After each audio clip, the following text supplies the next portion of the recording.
I've been tracking my astrology for the past year, and I get it. Going to see an astrologer is an expensive thing, and I've discovered a way of getting some really great, insightful information using AI and some tools on the internet. So if you're interested, I'm just going to share a couple of things here. So first of all, transits are obviously what's going on for you in the world today. So all the planets and how they're impacting upon your natal chart.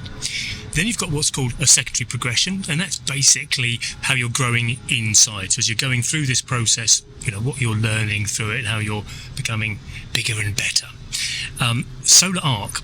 So a solar arc is sort of like the major event. So that's quite a cool thing to be able to discover, is where and when might something actually start to materialise. So it's got like the real sort of stuff.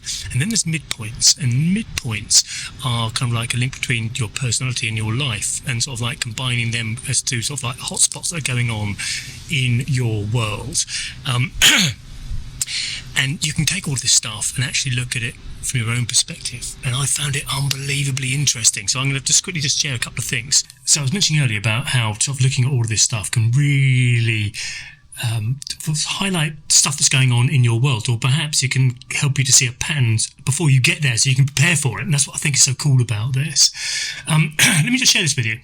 So in my world right now, 100%, and I've been tracking my astrology for the past year, so I'll be out, I'm going to post stuff about this, but the number one thing here going on in my world is my career identity. There you go. And that's based upon all the bits and pieces that I've been describing here. And it absolutely aligns with what's going on in my world right now.